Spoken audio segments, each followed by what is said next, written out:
सो hey guys, कैसे हैं आप लोग। आई होप आप सभी अच्छे ही होंगे। तो आज के इस वीडियो में आपको बताएंगे रेलवे ग्रुप डी का जो एग्ज़ाम होने वाले अगस्त में, उसको देखते हुए हम प्रैक्टिस सेट लेके आए हैं, जो कि हम इससे पहले 1 से लेकर 10 तक अपने चैनल पे अपलोड कर दिया प्रैक्टिस सेट।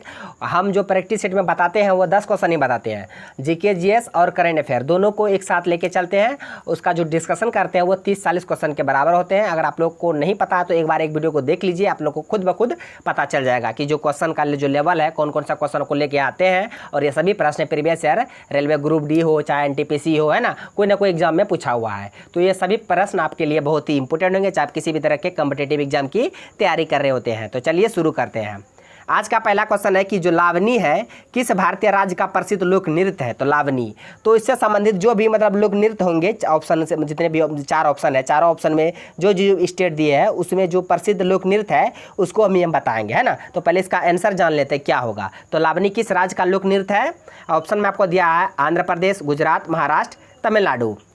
तो इसका आंसर हो जाएगा ऑप्शन सी यानी कि महाराष्ट्र। महाराष्ट्र में फ्रेंड्स, महाराष्ट्र के लोक नृत्य है लावनी। आप इस बात को याद रखिएगा। आंध्र प्रदेश के क्या है, कुचिपुड़ी। आंध्र प्रदेश का कुचिपुड़ी, यहाँ लिख देते हैं कुचिपुड़ी, आंध्र प्रदेश की कुचिपुड़ी, है ना, आप याद रखिएगा। गुजरात का गरबा, बहुत बार पूछता, गरबा और डांडिया। गरबा और डांडिया ये दोनों लोक नृत्य गुजरात की है। उसके बाद तमिलनाडु की भरतनाट्यम, ये बात को आप याद रखिएगा। और उसके बाद केरल का मोहिनीअट्टम, कथकली केरल का है। तो सभी फैक्ट को आप याद रखिएगा। इसका करेक्ट आंसर हो जाएगा ऑप्शन सी, महाराष्ट्र में लावनी लोक नृत्य है। अब चलते हैं अगले क्वेश्चन की ओर। क्वेश्चन है कि बोध गया में भगवान बुद्ध की भारत की सबसे बड़ी शयन मुद्रा में मूर्ति का निर्माण किया जा रहा है। तो मूर्ति की लंबाई कितनी है ना, मतलब सोया हुआ शयन मुद्रा में भगवान बुद्ध की प्रतिमा का अनावरण किया जा रहा है ना, निर्माण किया जा रहा है। तो उसकी लंबाई पूछा रहा है यहाँ पे। ऑप्शन में आपको दिया, ये करंट से क्वेश्चन है ना, हम पहले ही बता दिए। जीके जीएस के साथ करंट का भी क्वेश्चन बताएंगे ताकि आप लोग को दोनों से मतलब हेल्पफुल मिल सके एग्जाम में, है ना। तो क्योंकि पता है ना 5 से 6 क्वेश्चन करंट का रहता है। ऑप्शन में आपको दिया 30 फीट, 40 फीट, 100 फीट, 150 फीट।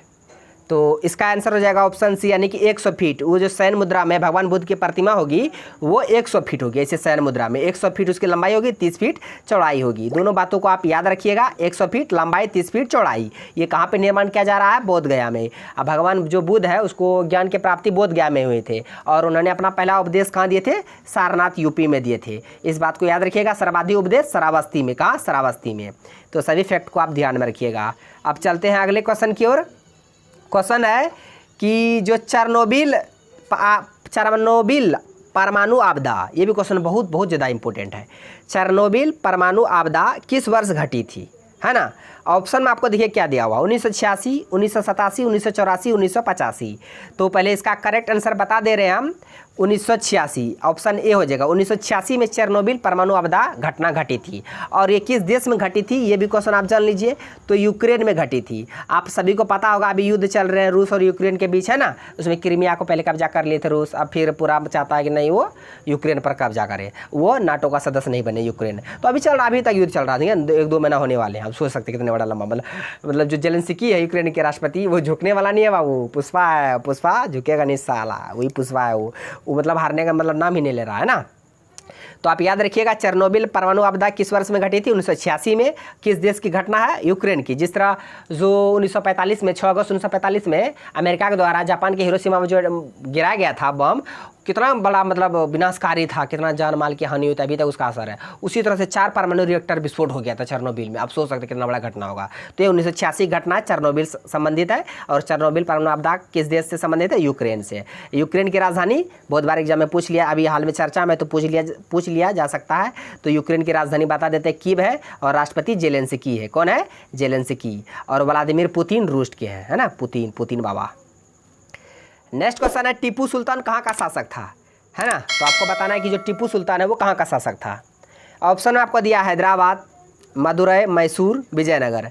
तो इसका करेक्ट आंसर हो जाएगा ऑप्शन सी यानी कि मैसूर। मैसूर किस स्टेट में है, कर्नाटक में। किस स्टेट में है, कर्नाटक में। और विजयनगर भी कर्नाटक में है। कर्नाटक का 31वां जिला बना है विजयनगर। इस बात को भी आप याद रखिए, करंट का क्वेश्चन है। और विजयनगर साम्राज्य का सबसे महानतम शासक कृष्णदेव राय, है ना, ये विजयनगर से संबंधित है। और ये किस स्टेट में है, तो कर्नाटक में है। इस बात को आप याद रखिएगा। टीपू सुल्तान कहाँ का शासक थे, मैसूर के। अब चलते हैं अगले क्वेश्चन की ओर।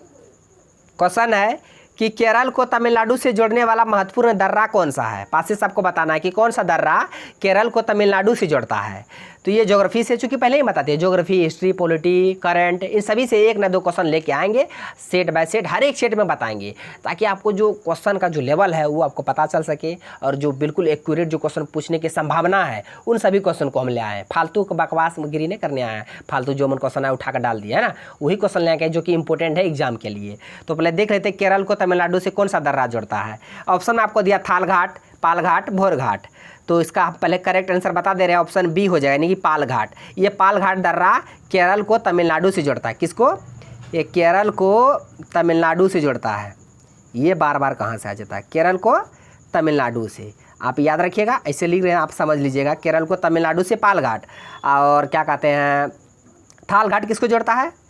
भोरघाट किसको जोड़ता है? भोरघाट जोड़ता है ये मुंबई को नासिक से। मुंबई को नासिक से भोरघाट जोड़ता है। सॉरी, नासिक नहीं, पुणे। मुंबई से पुणे कर देते हैं। भोरघाट मुंबई को पुणे से, ये बार बार कहाँ से आ जाता है?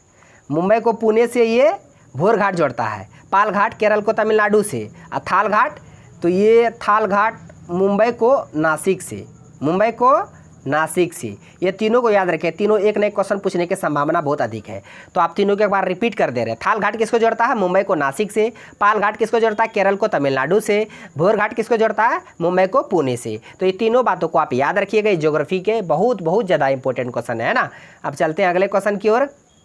क्वेश्चन है कि जो गांधी इरविन समझौता हुआ था वो कब हुआ था, है ना। ये भी क्वेश्चन बहुत बार पूछ लिया जाता है कि गांधी इरविन जो समझौता हुए थे वो कब हुए थे।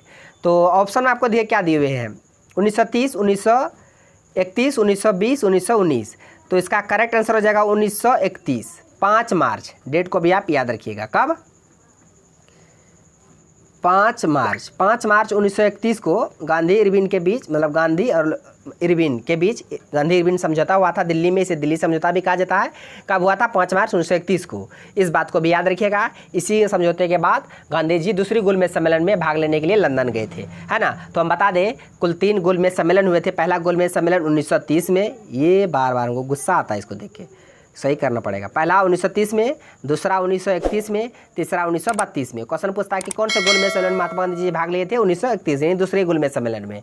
आप याद रखिएगा, 1930 में ये सविनय अवज्ञा आंदोलन, 1920 में असहयोग आंदोलन, 1919 के मतलब जो खिलाफत आंदोलन और जलियांवाला बाग हत्याकांड। तो सभी डेट को आप याद रखिएगा, हिस्ट्री से बहुत ज़्यादा इंपॉर्टेंट क्वेश्चन था, है ना। अब चलते हैं अगले क्वेश्चन की ओर। क्वेश्चन है कि प्राचीन महाजनपद मगध की पहली राजधानी कौन सी थी, है ना। बता दें, पहले 16 महाजनपद थे, सबसे शक्तिशाली महाजनपद मगध ही थे। तो मगध की राजधानी आपको बताना है। ऑप्शन में आपको दिया काशी, मथुरा, राजगिरी, पाटलिपुत्र। तो इसका करेक्ट आंसर हो जाएगा ऑप्शन डी, यानी कि पाटलिपुत्र। मगध की राजधानी पाटलिपुत्र है। आप इसे याद रखिएगा, सबसे शक्तिशाली जो महाजनपद थी वह मगध ही थी, है ना। अब चलते हैं अगले क्वेश्चन की ओर। क्वेश्चन है कि जो पुस्तक है एस अगेंस्ट ऑड्स के लेखक कौन है? ये मतलब ऑटोबायोग्राफी है, एस अगेंस्ट ऑड्स।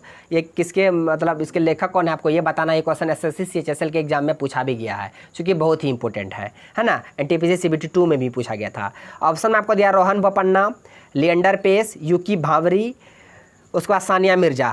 तो इसका करेक्ट आंसर हो जाएगा ऑप्शन डी, यानी कि सानिया मिर्जा की ऑटोबायोग्राफी है। पुस्तक के लेखक सॉरी, मेरा तबीयत भी खराब हो गया, चल रहा अभी 2-3 दिन से। तो एस अगेंस्ट ऑड्स पुस्तक के लेखक कौन है? सानिया मिर्जा। आप इसी बात को याद रखिएगा। Playing it my way, Sachin Tendulkar, है ना। A century is not enough, Sourav Ganguly. तो सभी बातों को आप याद रखिएगा। अब चलते हैं अगले क्वेश्चन की ओर। क्वेश्चन है कि शेरशाह सूरी ने किस मुगल शासक के शासनकाल में आक्रमण किया था, है ना। शेरशाह सूरी जो थे वो किस मुगल शासक के शासनकाल में आक्रमण किए थे? तो सभी को पता है, हुमायूं के शासनकाल में आक्रमण किए थे। हुमायूं से 2 बार युद्ध लड़े थे, 1539, 1540। 1539 कौन सा युद्ध? 1540। ये दोनों में जो युद्ध लड़े थे कौन कौन? क्या कहते हैं, 1540 में तो बता कन्नौज का युद्ध लड़े थे। किसका? कन्नौज का। कन्नौज का युद्ध 1540 में किसके बीच? शेरशाह सूरी और हुमायूं के बीच। 1539 में चौसा का युद्ध, किसका युद्ध? चौसा का युद्ध। 1500 ये 2 युद्ध लड़ा गया था, हुमायूं और शेरशाह सूरी के बीच। 1539 में चौसा का युद्ध हुआ था। 1539 में हुमायूं और शेरशाह सूरी के बीच। जस्ट एक साल बाद फिर कन्नौज का युद्ध हुआ था 1540 में हुमायूं और शेरशाह सूरी के बीच। तो आप इस बात को याद रखिएगा, ये भी क्वेश्चन हिस्ट्री से बहुत ही ज़्यादा इंपॉर्टेंट है एग्जाम के लिए। अब चलते हैं अगले क्वेश्चन। ये आज का लास्ट क्वेश्चन है कि राज्यसभा की संरचना के बारे में कौन सा अनुच्छेद बताता है। तो आपको बताना, जो राज्यसभा है जिसको अपर हाउस बोलते हैं, अस्थायी सदन बोलते हैं, जिसको भंग नहीं किया जा सकता है, उसमें उसका जो मतलब संरचना है किस अनुच्छेद में है राज्यसभा। ऑप्शन में दिया 79, 80, 81, 76। तो चारों ऑप्शन देख लेते हैं, ये पॉलिटी से क्वेश्चन है। अनुच्छेद 79 में संसद है, क्या है संसद। क्वेश्चन पूछेगा संसद की चर्चा, अनुच्छेद 79। अनुच्छेद 80 में राज्यसभा है, क्या है राज्यसभा, तो राज्यसभा ही पूछ रहा है ना, तो इसका करेक्ट आंसर ऑप्शन बी हो जाएगा। 81 में क्या है लोकसभा, 81 में लोकसभा, हम इस तरह लिख रहे हैं, आप समझ रहे हैं ना। 81 में लोकसभा है, 79 में संसद, 80 में राज्यसभा, 81 में लोकसभा, 76 में क्या है अटर्नी जनरल यानी कि महान्यायवादी। कहाँ चले गया, महान्यायवादी, जिसको इंग्लिश में बोलते हैं अटर्नी जनरल। अभी कौन है, के वेणुगोपाल। कौन है, के वेणुगोपाल, आप समझ ही होंगे, जो कि 15 नंबर के। किस नंबर के, 15 नंबर के। ये बार बार आ जाता है, हमको गुस्सा आ जाता है। 15 नंबर के हैं के वेणुगोपाल, महान्यायवादी, अनुच्छेद 76 में है।